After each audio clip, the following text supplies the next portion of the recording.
everyone. Thank you so much for joining us. We help a lot of people reduce their toxic chemical exposures in hope of not only to live a healthier life, but also increasing their chance of conception. However, we don't have a lot of content about the potential exposures to toxic chemicals that little ones face. That's why we're really excited today to be joined by Allyson Owen of Live Freely Nourished. Allyson is an occupational therapist and a certified holistic nutritionist. So she specializes in pre and postnatal and pregnancy health, postpartum nutrition and healing, and infant and childhood development. So on today's live, we're going to discuss potential toxic chemical exposures for babies and what to do about it and other tips. So I'm going.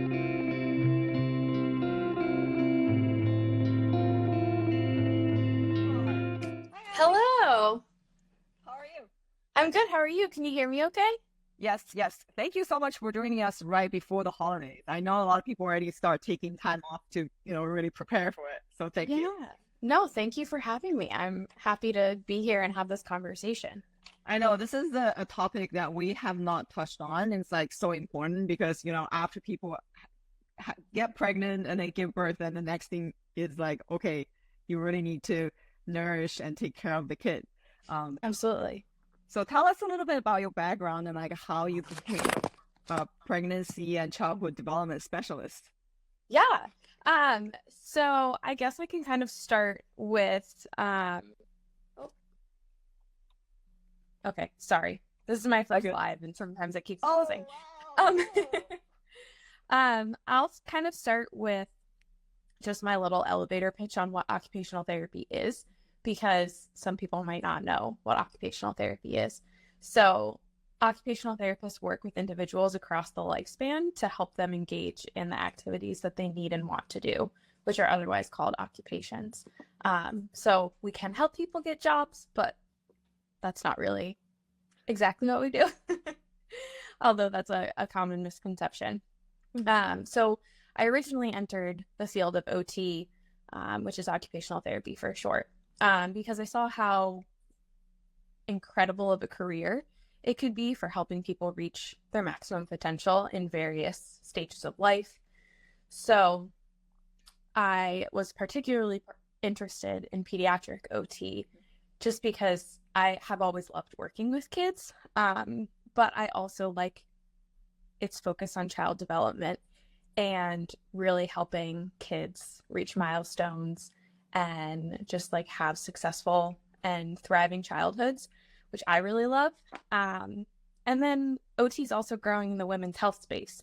And that really interests me because when we started thinking about growing our own family, I realized how beneficial occupational therapy was for this like big life transition that women go through, and really wanted to merge my interest in those two areas to just help people across the lifespan. So from when a woman decides she wants to start a family to as she's growing her kids, how can I help them live optimally?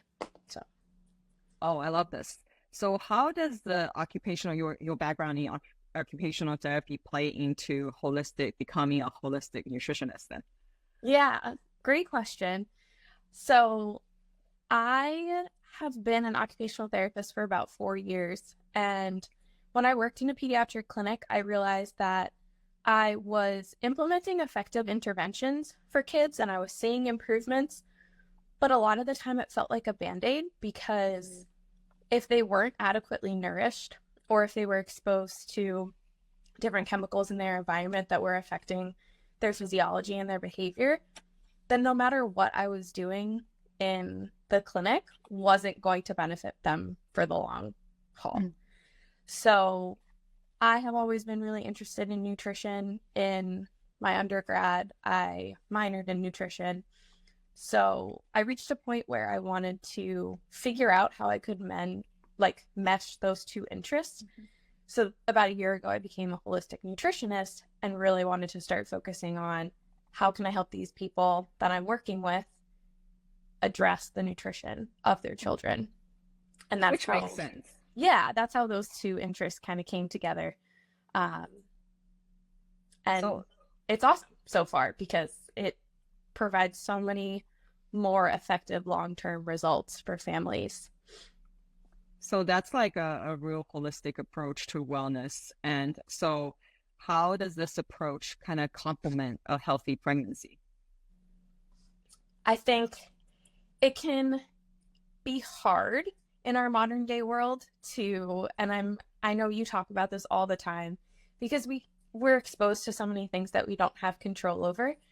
But I think the more that we can control the controllables, if you will, the more holistic we can live, whether that's in pregnancy, whether that's raising a family, whatever that is. But I think ultimately, the more we can get back to how our ancestors handled anything, especially pregnancy, the more we can like really trust what our bodies are physiologically designed to do. I read something a couple months ago that was saying a lot of aversions that women can have in pregnancy are our body's way of saying, hey, this might not really be safe to consume when you're pregnant, which I thought was really interesting, because I don't feel like we have that mindset these days. It's like, why can't I do what I want to do? Or why can't I eat what I want to eat? And, there's a ancestral reason for it a lot of the time. So I guess that's also like a part of like a mindfulness, right? And we talk about like a mindfulness eating, like when it comes to nutrition, but everything else that we didn't talk that much about it, which makes sense during pregnancy. If your body is telling you, it's signaling you that you better listen. yeah, absolutely. And there's two really great professionals in this space.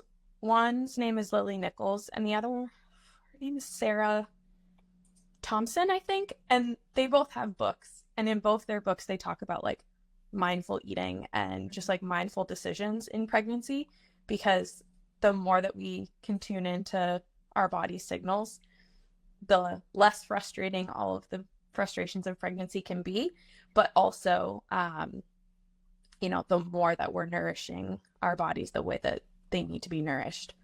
So I really recommend those as resources for people a lot of the time. And they don't get into the toxins as much. They're more focused on the food and nutrition side of things, but it's all so connected. Yep, it's all connected.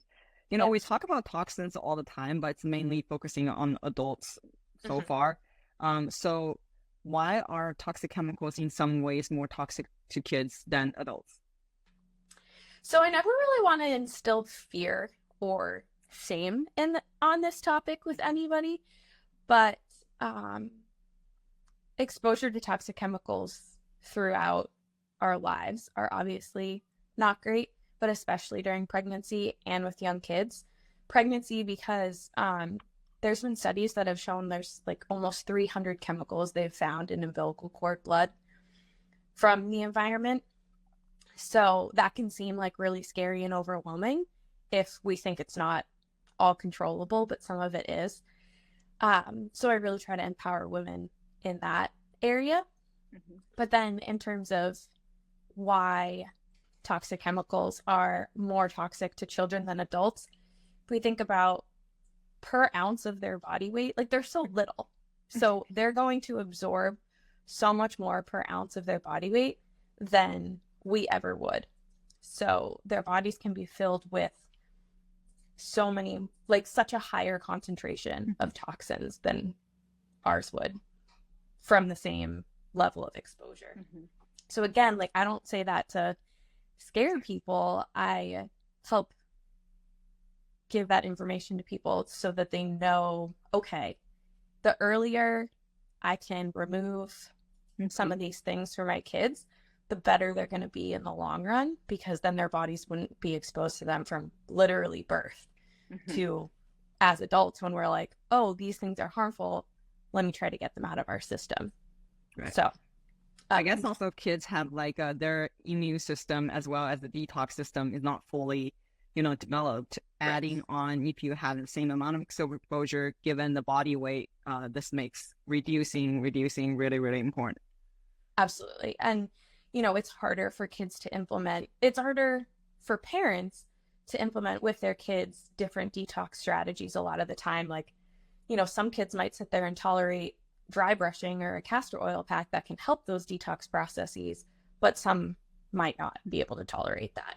So keeping those things in mind too, that, maybe it's better to avoid it from the beginning than play catch up and try to detox a screaming toddler that doesn't want to dry brush before the bath time type of thing.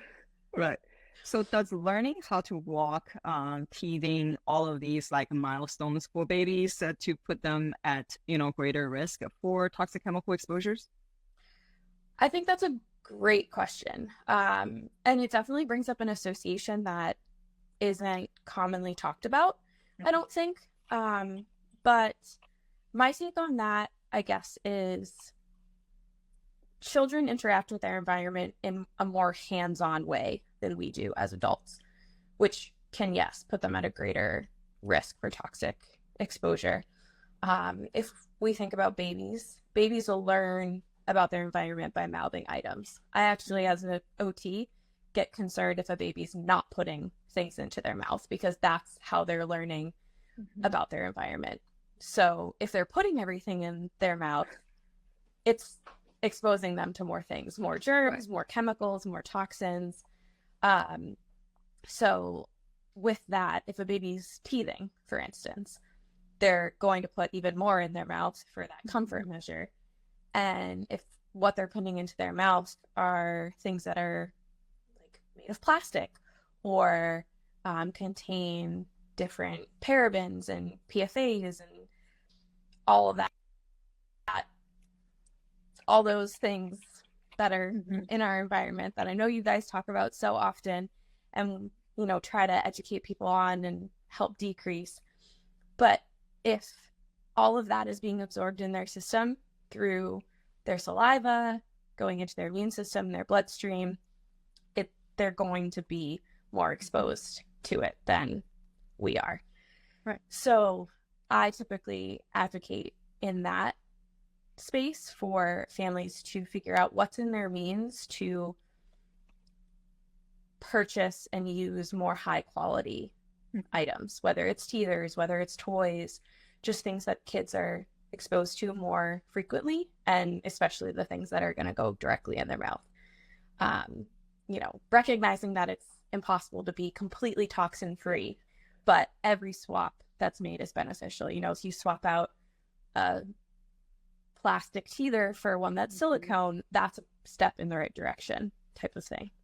That makes a lot of sense. Are there any difference between because we kind of talk about teething, walking, it's almost like a toddler, but what about newborns? Like what kind of toxic chemical exposures newborn would face?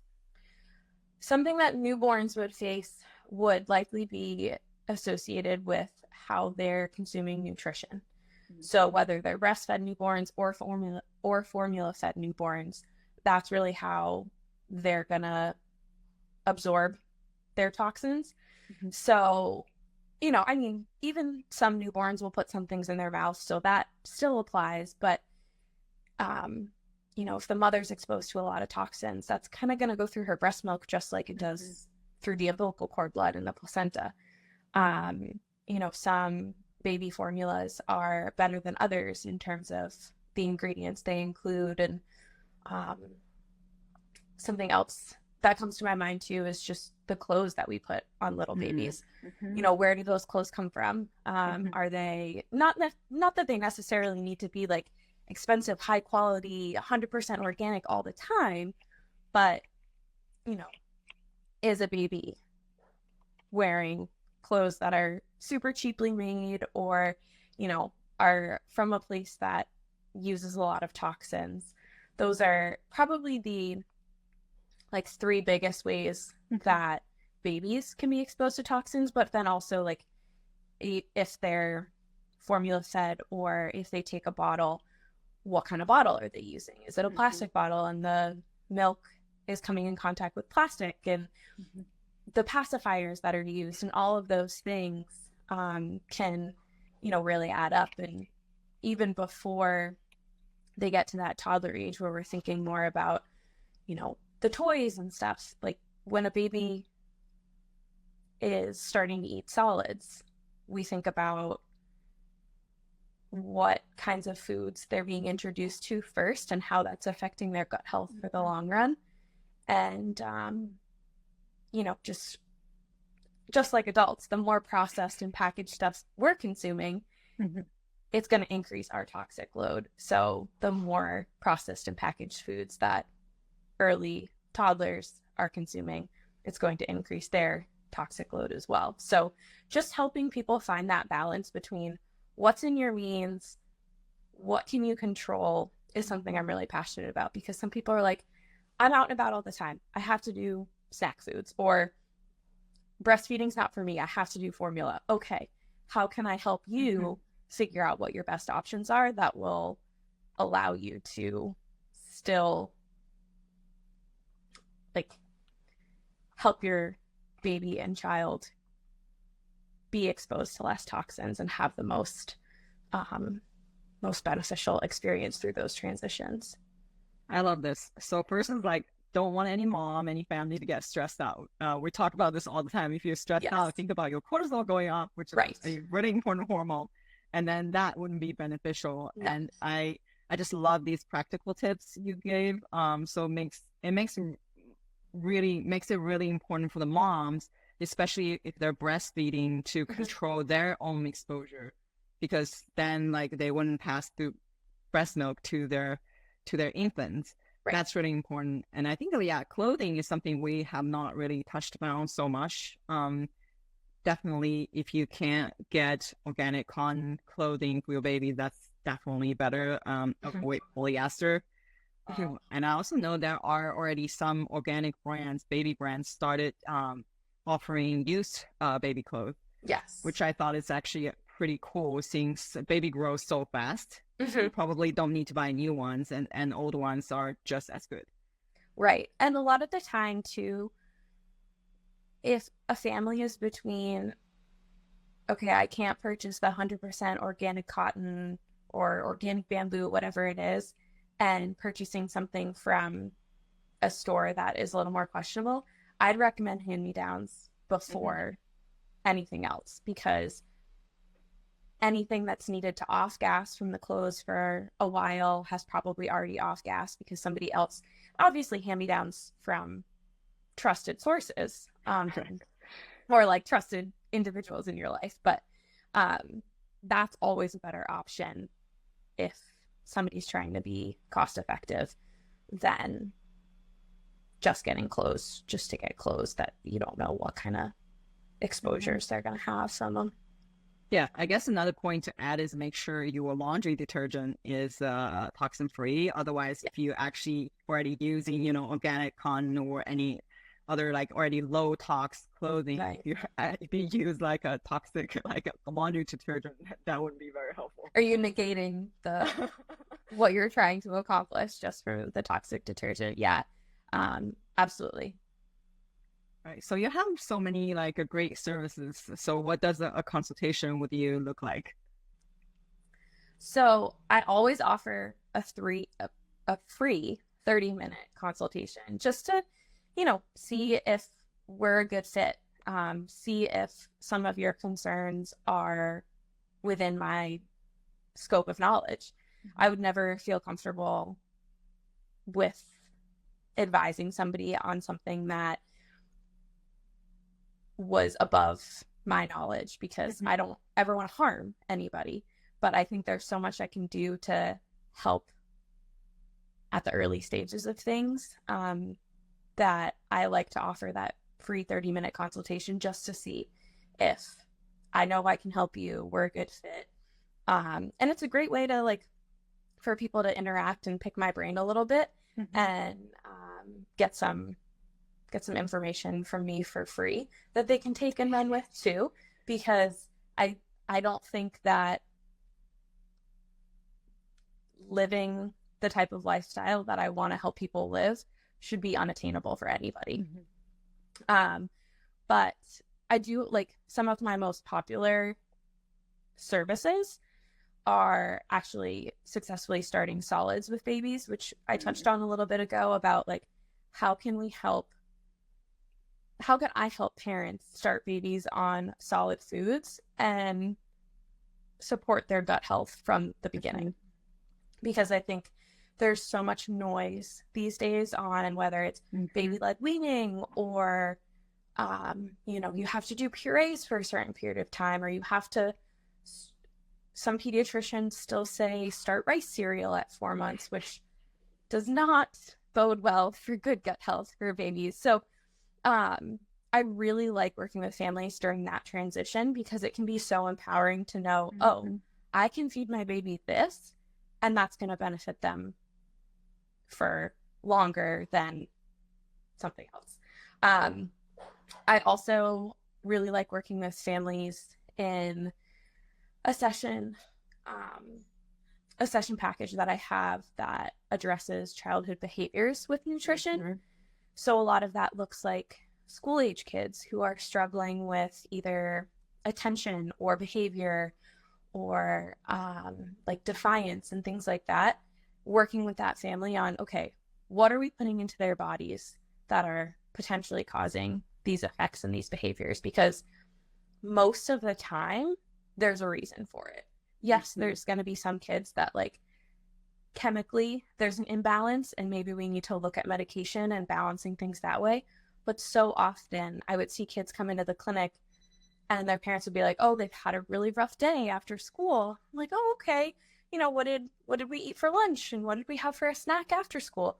Oh, well, I took them to McDonald's on their way here. We had goldfish and just like things like that sometimes just people don't know can be affecting their kids on that behavioral and emotional regulation level.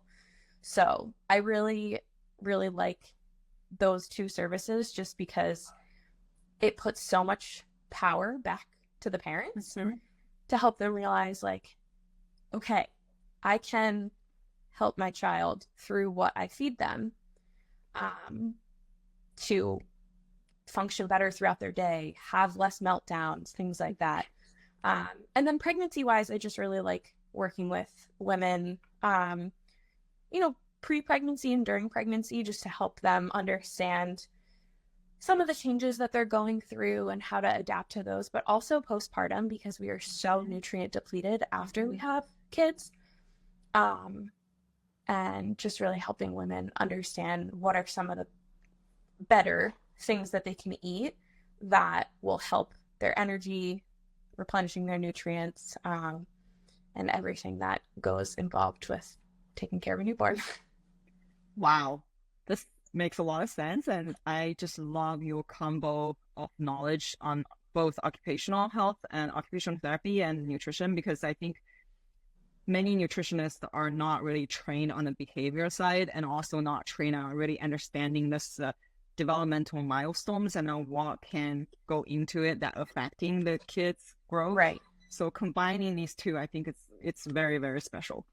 Right. And even if they are knowledgeable on how food affects behavior, sometimes there's that extra behavioral step that I can take where, okay, now we're working on the food. I guess as an example, we can work on a mealtime and we've improved the foods that we're feeding, but we're in such a routine of food refusal or whatever behavior the family is dealing with.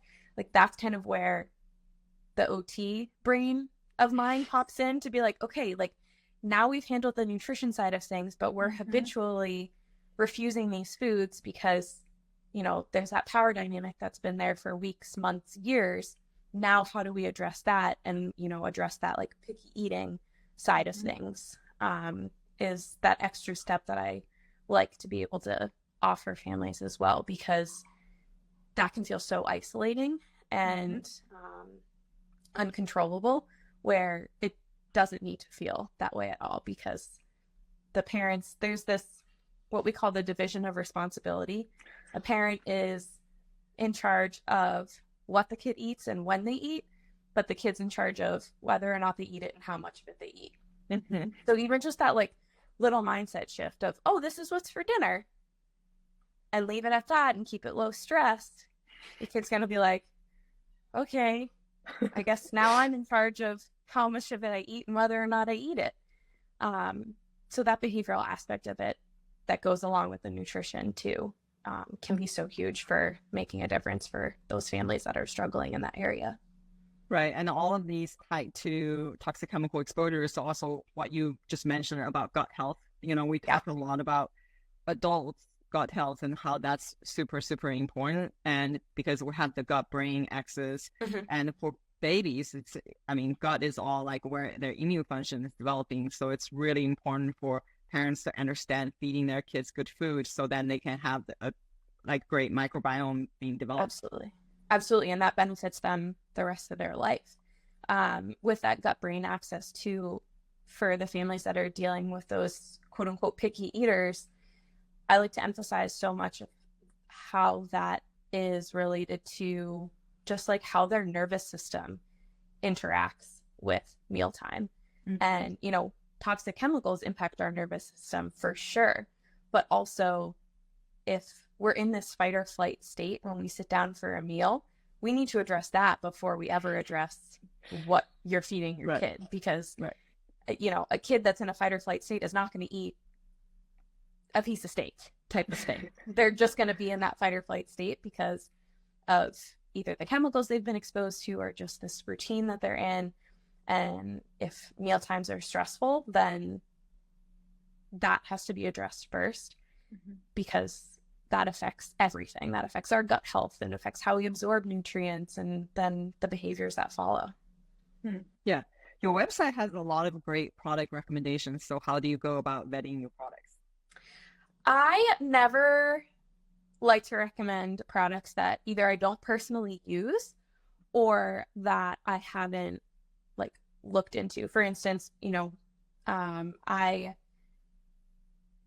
love the company Serenity Kids for what they offer for those packaged options for baby toddler food.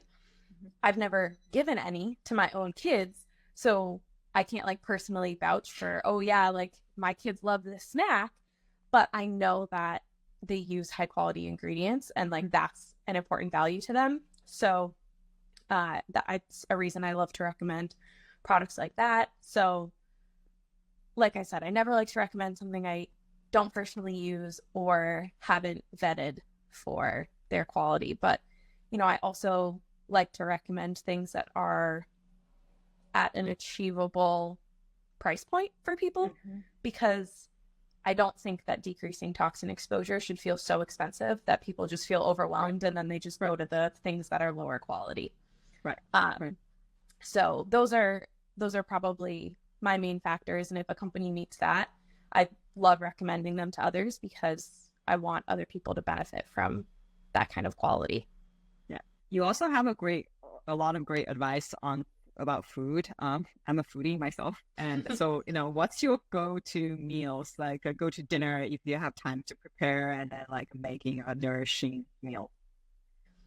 This is a hard question for me to answer right now. I am just about 8 months pregnant myself, and I've had a lot of pretty extreme food aversions my entire pregnancy. So I've actually helped a decent number of women get through that, just because I can speak from so much experience now. How do I nourish myself when nourishing foods do not sound good? I have not been able to eat meat in, I don't know, probably 6 or 7 months. And that's been really hard. So, like I said, hard question for me to answer, but in an ideal world, I'm up in New England, so it's getting colder up here now. So I love a good, nourishing soup or stew or chili. It's just really warming. And I can pack it with so much nourishment. We also really value supporting our local farmers here and eat mostly, local whole foods. So we love that for the health and relational benefits, because there's no better feeling than supporting your local farmer. So I'd say, yeah, if in an ideal world when I don't have aversions, I'd like to prepare a really nourishing soup, stew, chili with all those local ingredients. Oh, delicious. So thank you so much for joining us. And thank you for having me. And I just feel so honored that this is your first one and we get the first chance to talk to you, and so many great tips. So, and thank you everyone for joining. So be sure to follow Ally at Live Freely Nourished. So thank you so much, Ally. Thank you for having me. Happy Thanksgiving. Happy Thanksgiving. Okay, bye. Bye.